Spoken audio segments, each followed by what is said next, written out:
मी श्रीजित पवार काटेवाडी. थोडंसं ज्यावेळेस हे सगळं झालं सुरुवातीला तेव्हा कुणाच्या ह्या गोष्टीवरती बोलायला म्हणजे सगळेच दुःखात असल्यामुळं काय आहे लास्ट कॉल कोणाचा आहे ह्या गोष्टीवरती डिस्कशनच नव्हतं. जेव्हा काल थोडंसं झालं की बाबा कोणाचा फोन शेवट झाला तेव्हा बघितल्यानंतर माझा लास्ट कॉल 8:37 सकाळी झालेला आहे. मग तो जेव्हा विमान जवळ आलं रेंजमध्ये आलं कदाचित त्यावेळेस तो लास्ट कॉल असावा. मग त्यावेळेस असं जाणवलं की बाबा हा दादांचा शेवटचा आवाज आहे आणि तो आपण थोडंसं सांगूयात की बाबा 8:37 तरी जे दादा बोलत होते ते सर्वसमावेशक किंवा सगळ्यांसाठी आणि दादांचा शेवटचा आवाज ऐकायला मिळावा सगळ्यांना असं हे शेवटचा विषय आला सगळ्यांच्या मनात. म्हणून आम्ही बोललो की बाबा चला हे शेवटचा आवाज दादांचा ऐकूयात आपण. तुम्हाला फोन आला की तुम्ही फोन केला? मला फोन आला, मी एक जस्ट 8:19 वगैरे एका कामासंदर्भात मेसेज केला होता. त्या मेसेज जेव्हा आय थिंक विमान वरती असताना रेंज नसताना जेव्हा तो लँडिंगसाठी जवळ आलं रेंजमध्ये मेसेज मिळता लगेच फोन केला. म्हणजे ते कामाची तत्परता आहे की अगदी विमानात असताना सुद्धा किंवा माझ्यासारखे फार काही इम्पॉर्टंट नव्हतं मी किंवा त्या लँडिंगच्या टायमिंगला मला फोन करावा किंवा काय, पण तरी प्रत्येक मेसेजला फोन करण्याचं किंवा प्रत्येकाला रिप्लाय देण्याचं त्यांचं जे स्वभाव आहे त्याच्यानुसार त्यांनी तो लास्ट कॉल 8:37 केला. काय नेमका संवाद झाला? ॲक्च्युअल एक विषय होता त्याच्याविषयी आम्ही थोडंसं बोलत होतो. तर मी सांगितल्यानंतर त्यांनी फक्त मेसेज केला आणि त्याच्यावरती त्यांनी लगेच फोन केला की बाबा मी सगळ्यांना जाती धर्माला सगळ्यांना बरोबर घेऊन जातो आणि आपण सगळे एकत्र राहतोय तर ह्याच्यावरती तू निवांत राहा, सगळ्यांना न्याय देण्याचं आपण नक्की काम करू. आणि किती वेळ संवाद झाला तुमचा? 1 मिनिट. 1 मिनिटाचं बोलणं.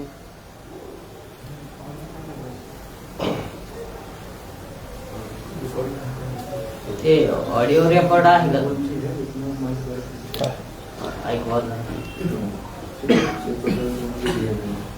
कॉल रेकॉर्ड ऐकायचा विषय आमचा हा आहे की दादा अगदी फ्लाईटमध्ये असताना ज्यावेळेस ते रेंजमध्ये आले त्यावेळेस देखील एखादा सर्वसामान्य कार्यकर्त्यांनी जरी त्यांना संपर्क करायचा प्रयत्न केला तरी ते रिस्पॉन्ड कसे करत होते किंवा त्यांची भावना काय असायची त्या एखाद्या मेसेजवरनं किंवा विषय तत्परतेने त्या कार्यकर्त्याशी बोलायच्या संदर्भात.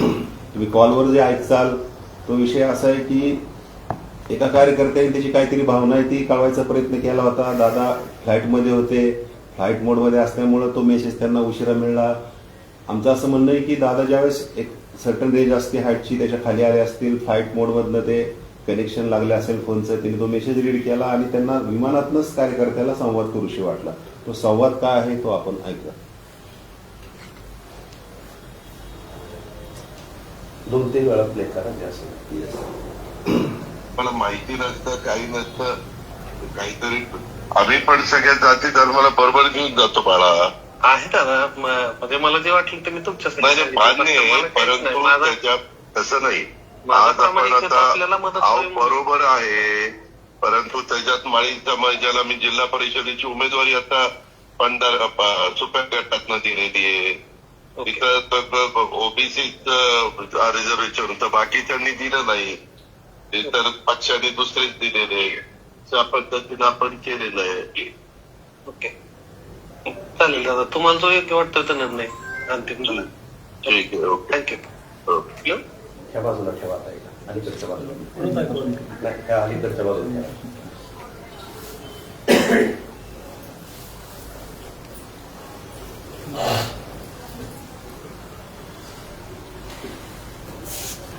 माहिती नसतं काही नसतं काहीतरी आम्ही पण सगळ्या जाती धर्माला बरोबर घेऊन जातो बाळा. आहे दादा म्हणजे मला जे वाटलं ते मी तुमच्याच नाही मान्य आहे परंतु त्याच्यात तसं नाही.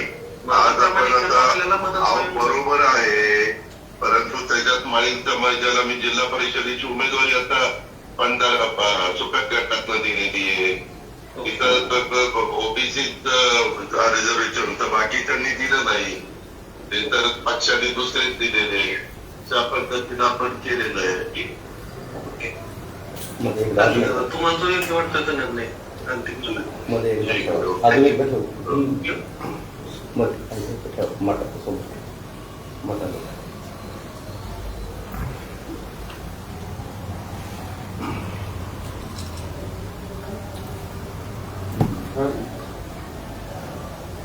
नसतं काही नसतं काहीतरी आम्ही पण सगळ्या जाती धर्माला बरोबर घेऊन जातो मला आहे दादा म्हणजे मला जे वाटलं ते मी तुमच्या नाही मान्य आहे परंतु त्याच्यात तसं नाही आज आपण आता बरोबर आहे परंतु त्याच्यात माळी समाजाला मी जिल्हा परिषदेची उमेदवारी आता पंढरप्पा सोप्या गटातनं दिलेली आहे तिथं ओबीसी रिझर्वेशन होतं बाकी त्यांनी दिलं नाही ते तर पक्षाने दुसरेच दिलेले त्या पद्धतीनं आपण केलेलं आहे ओके तुम्ही काय म्हणणार तुम्हाला जो योग्य वाटतं तो निर्णय ठीक आहे थँक्यू यामध्ये असा प्रश्न आहे की तुम्ही म्हणताय मी दादांना मेसेज केला आणि त्यानंतर दादांचा मला संपर्क झाला तुम्ही काय मेसेज केला होता आणि जर दादांचा तुमचा संपर्क झालाय तर आपण संवाद साधताना हॅलो म्हणून संवाद साधतो पुढचा तर तिथून का नाहीये तुम्ही दादांचं जे बोलणं ऐकवताय ते अर्धच आहे का किंवा सगळं ऐकवत नाही असं काय आहे नाही. का तुम्ही महत्वाचा मेसेज काय केला दादांना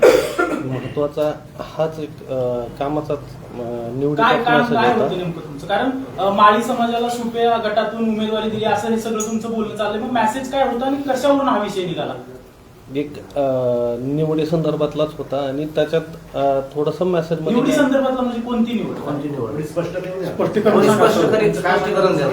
आणि अर्धवटच का कॉल रेकॉर्डिंग दाखवताय संपूर्ण का दाखवताय? तेवढंच आहे जिथनं व्हायस नाही नाही असेल नंतर त्यांनी रेकॉर्डिंग ते बघ ना सगळं हा, असेल नेमकं तर सगळं नाही नाही एक व्यवस्थित मिनिट सांगा. त्याला बघू द्या ते जर काही सगळं असेल तर सगळं ऐक हा पहिलं तुम्ही मेसेज काय केला कशा संदर्भात केला आणि सगळं काय बोलणं झालं तुमचं ते मेसेज काय केलं नाही नाही तो इथून ते नाही, काहीतरी नाही, जिथून चालू होत आहे ते सगळं हां अलीकडे हां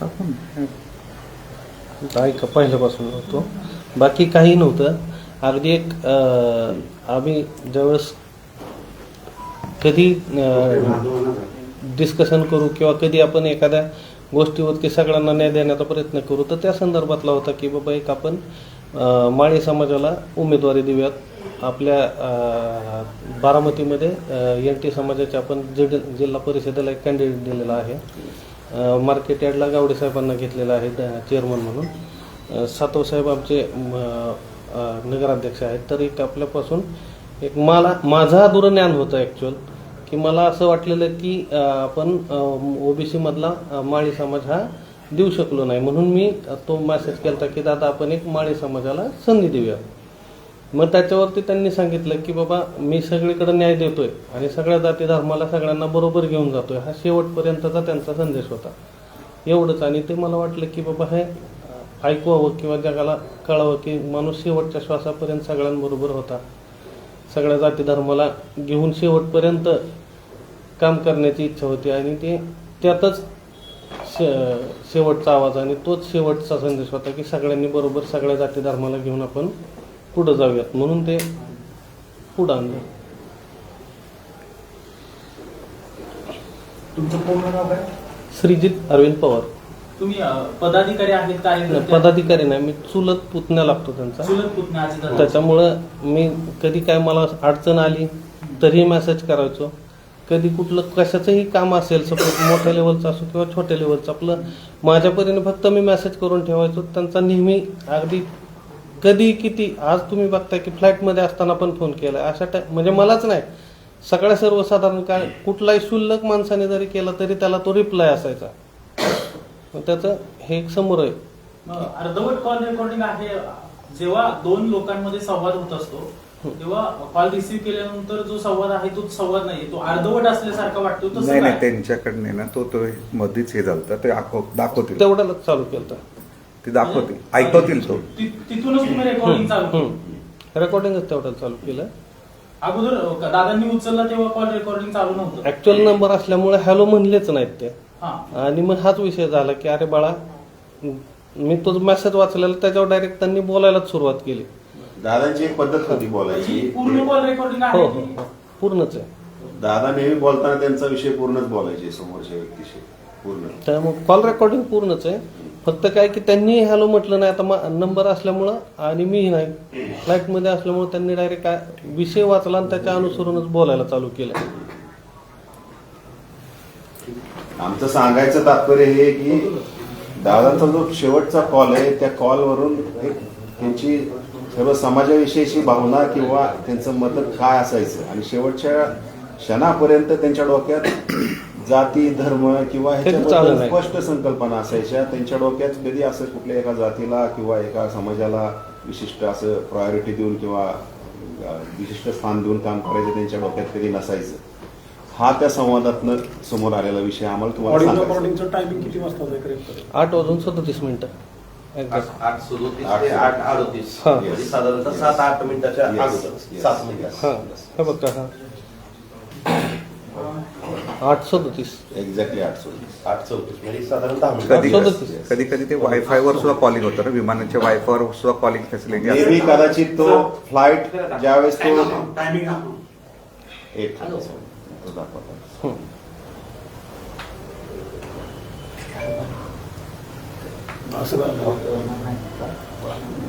कदाचित ह्या टायमिंगवरनं असं दिसतंय की पहिला प्रयत्न केला लँड करायचा त्यावेळेस अगदी लँड स्ट्रीपच्या जवळ येऊन फ्लाईट परत गेलं होतं आणि एक रोटेशन करून परत आलं होतं.